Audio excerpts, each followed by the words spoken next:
Gulf രാജ്യങ്ങൾ സാധാരണയായിട്ട് അമേരിക്കയും പാശ്ചാത്യ സഖ്യകക്ഷികളെയുമാണ് സുരക്ഷയ്ക്കായിട്ട് കൂടുതൽ ആശ്രയിച്ചിരുന്നത്. പക്ഷേ ഇപ്പോൾ മിഡിൽ ഈസ്റ്റിൽ മറ്റൊരു വലിയ മാറ്റം നിശബ്ദമായിട്ട് നടക്കുകയാണ്. സൗദി അറേബ്യയ്ക്ക് പിന്നാലെ കുവൈറ്റും ഒരു 5 വർഷത്തെ ഡിഫൻസ് കോഓപ്പറേഷൻ അഗ്രിമെന്റ് ഔദ്യോഗികമായിട്ട് അംഗീകരിച്ചിരിക്കുകയാണ്, അതും പാകിസ്ഥാനുമായിട്ട്. കഴിഞ്ഞ 3 വർഷമായി ചർച്ചകളിൽ ഉണ്ടായിരുന്ന ഈ പാക് കുവൈറ്റ് പ്രതിരോധ കരാർ ഇപ്പോൾ കുവൈറ്റ് ഗസറ്റിലൂടെ ഡിഗ്രി ലോ വഴി അംഗീകരിച്ച് പ്രാബല്യത്തിൽ വരുത്തിയിരിക്കുകയാണ്. അപ്പോൾ ഇനിയുള്ള ചോദ്യങ്ങൾ ഇതാണ്. ഒന്ന്, കുവൈറ്റ് എന്തിന് ഇപ്പോൾ ഈ ഒരു തീരുമാനമെടുത്തു? ഇത് വെറും ഒരു ട്രെയിനിങ് എഗ്രിമെന്റ് മാത്രമാണ്. 2, എന്തുകൊണ്ടാണ് ഗൾഫ് രാജ്യങ്ങൾ സ്വന്തം സുരക്ഷയ്ക്കായിട്ട് പാകിസ്ഥാനിലേക്ക് കൂടുതൽ അടുക്കുന്നത്? 3, ഇത് വരാൻ പോകുന്ന ഇസ്ലാമിക് നേറ്റോയുടെ തുടക്കമാണോ, അല്ലെങ്കിൽ മിഡിൽ ഈസ്റ്റിന്റെ ഒരു സെക്യൂരിറ്റി മാപ്പ് തന്നെ മാറുന്ന ഒരു വലിയ സൂചനയാണോ? 4, ഈ നീക്കത്തിന് പിന്നിലെ രാഷ്ട്രീയം ഇന്ത്യക്കും ഗൾഫിനും ഇതിന്റെ അർത്ഥം എന്താണ് എന്നും നോക്കാം.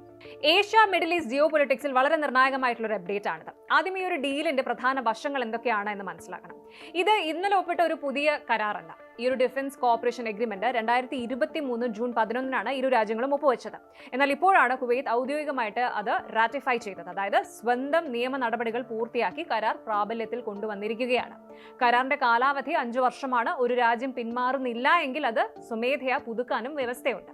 ഇനി ഈ കരാറിലെ പ്രധാന നിബന്ധനകൾ ഇവയാണ്. പലർക്കും തോന്നുന്നത് പോലെ ഇതൊരു പാകിസ്ഥാനി ആർമി ഇനി കുവൈത്തിൽ സ്ഥിരമായിട്ട് വിന്യസിക്കും എന്ന തരത്തിലുള്ള കരാറല്ല ഇത്. ഇതൊരു ഫ്രെയിം വർക്ക് എഗ്രിമെന്റ് ആണ്. ഇതിലൂടെ ഇരു രാജ്യങ്ങളും ചേർന്ന് പ്രവർത്തിക്കുക, അതാണ് മെയിൻ ആയിട്ടുള്ള കാര്യം. Joint military training, military education, intelligence sharing ഉണ്ട്, ലോജിസ്റ്റിക്സ് സപ്പോർട്ട് ഉണ്ട്, ഡിഫൻസ് റിസർച്ച് ഉണ്ട്, defence technology, joint exercises, military expertise exchange ഉണ്ട്, മിലിറ്ററി മാനുഫാക്ചറിംഗ്, ഇങ്ങനെ ഇതിലുള്ള സഹകരണം, പിന്നെ electronic communication systems, scientific research, military media cooperation, cultural sports exchange എന്നിവയിലായിരിക്കും ഇത് കൂടുതൽ ശ്രദ്ധിക്കുന്നത്. അതിനാൽ ഇത് വെറും ഒരു സൈനിക കരാർ മാത്രമല്ല, ദീർഘകാല പ്രതിരോധ സഹകരണത്തിനുള്ള ഒരു റോഡ് മാപ്പ് കൂടിയാണ്. നിങ്ങൾക്ക് തോന്നാൻ പെട്ടെന്ന് എന്തിനാണ് കുവൈറ്റ് ഇങ്ങനെ ഒരു കാര്യത്തിന് തയ്യാറായത് എന്ന്. ഇതിനു മുമ്പ് സൗദി അറേബ്യയും പാകിസ്ഥാനുമായിട്ട് പരസ്പര സുരക്ഷാ സഖ്യത്തിൽ എത്തിയിരുന്നു. സൗദിയിൽ ആയിരക്കണക്കിന് പാകിസ്ഥാൻ സൈനികരെ ഗ്രൗണ്ടിൽ വിന്യസിക്കുകയും ആകാശ പ്രതിരോധ സംവിധാനങ്ങൾ ഒരുക്കുകയും ചെയ്തിട്ടുണ്ട്. ഇതേ മാതൃകയിൽ കുവൈത്തും പാകിസ്ഥാനിൽ നിന്ന് സുരക്ഷാ പിന്തുണ പ്രതീക്ഷിക്കുന്നുണ്ട്. അതിനു പകരം സാമ്പത്തിക പ്രതിസന്ധിയിലുള്ള പാകിസ്ഥാന് എനർജി സെക്യൂരിറ്റിയും വൻതോതിലുള്ള ഗൾഫ് നിക്ഷേപങ്ങളും കുവൈറ്റ് നൽകുമെന്നാണ് റിപ്പോർട്ടുകൾ സൂചിപ്പിക്കുന്നത്. ഈ നീക്കത്തിന് പിന്നിൽ അന്താരാഷ്ട്ര തലത്തിൽ വളരെ വലിയൊരു കാരണമുണ്ട്. ഗ്രോയിങ് ഡൗട്ട്സ് ഓവർ സെക്യൂരിറ്റി, അതായത് US സെക്യൂരിറ്റി ഗ്യാരണ്ടിയിലുള്ള സംശയം.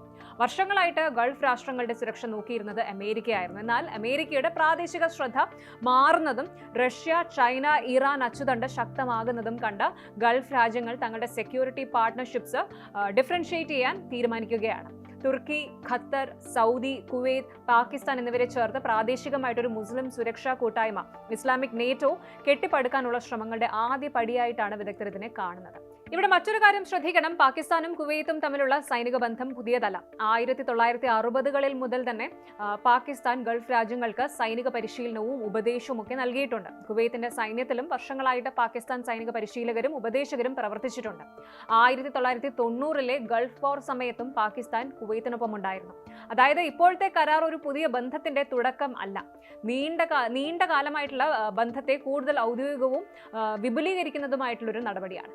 ഈ കരാർ ഇസ്ലാമാബാദിന് ശരിക്കും ഒരു വലിയ ഡിപ്ലോമാറ്റിക് വിക്ടറിയാണ്, അങ്ങനെ ഒരു വിജയമാണ് എന്നാണ് വിലയിരുത്തൽ. കാരണം സാമ്പത്തിക പ്രതിസന്ധികൾ നേരിടുന്ന സാഹചര്യത്തിലും പാകിസ്ഥാൻ ഗൾഫ് ഡിഫൻസ് ഡിപ്ലോമസി ശക്തമാക്കുകയാണ്.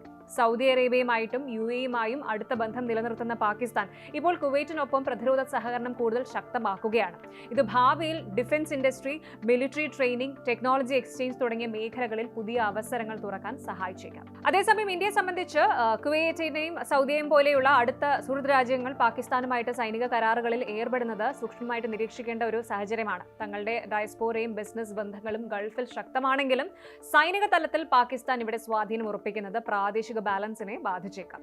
ഇനി ഈ കരാർ പ്രാബല്യത്തിൽ വരുന്നതോടെ ജോയിന്റ് എക്സസൈസസ് വർദ്ധിക്കാം, മിലിറ്ററി ഓഫീസേഴ്സിന്റെ എക്സ്ചേഞ്ച് കൂടാം, ഇന്റലിജൻസ് കോർഡിനേഷൻ ശക്തമാകാം, ഡിഫൻസ് ടെക്നോളജി മേഖലയിൽ പുതിയ പദ്ധതികൾ വരാം. ഇതൊരു ദിവസത്തിനുള്ളിൽ വലിയ മാറ്റം ഉണ്ടാക്കില്ല, പക്ഷെ അടുത്ത 5 വർഷത്തിനുള്ളിൽ ഗൾഫ് സെക്യൂരിറ്റി ആർക്കിടെക്ചറിൽ ഇതിന്റെ ഒരു സ്വാധീനം കാണാൻ സാധ്യതയുണ്ട്. ചുരുക്കത്തിൽ പറഞ്ഞാൽ 2023-ൽ ഒപ്പുവെച്ച ഈ ഒരു കരാർ 2026-ൽ കുവൈറ്റ് ഔദ്യോഗികമായിട്ട് റാറ്റിഫൈ ചെയ്തത് വെറും ഒരു മിലിറ്ററി ട്രെയിനിങ് കരാർ മാത്രമായിട്ടല്ല. പശ്ചിമേഷ്യൻ സുരക്ഷാ ഭൂപടത്തിൽ അമേരിക്കയ്ക്കുള്ള ഒരു സ്വാധീനം കുറയുകയും പ്രാദേശികമായിട്ട് പുതിയ ശക്തി കേന്ദ്രങ്ങൾ രൂപപ്പെടുകയും ചെയ്യുന്നതിന്റെ വ്യക്തമായിട്ടുള്ള തെളിവാണ്. ഒരു കരാർ 5 വർഷത്തെ കാലാവധി, പക്ഷെ അതിന്റെ ആ ഒരു പ്രതിഫലനം അതിനേക്കാൾ ദൂരം പോകാൻ സാധ്യതയുണ്ട്. ഇത് വെറുതെ കുവൈറ്റും പാകിസ്ഥാനും തമ്മിലുള്ള ഒരു ഡിഫൻസ് ഡീൽ മാത്രമല്ല, മിഡിൽ ഈസ്റ്റിൽ സുരക്ഷാ സമവാക്യങ്ങൾ എങ്ങനെ മാറിക്കൊണ്ടിരിക്കുന്നു എന്നതിന്റെ മറ്റൊരു സൂചന കൂടിയാണ്. ഇത് ഇന്ത്യയെയും ഗൾഫ് മേഖലയും ഭാവിയിലെ പ്രാദേശിക രാഷ്ട്രീയത്തെയും എത്രത്തോളം സ്വാധീനിക്കുമെന്നത് വരും മാസങ്ങളിൽ കൂടുതൽ വ്യക്തമാകും. കൂടുതൽ വാർത്തകൾക്ക് news 18 Keralam YouTube channel subscribe ചെയ്യുക.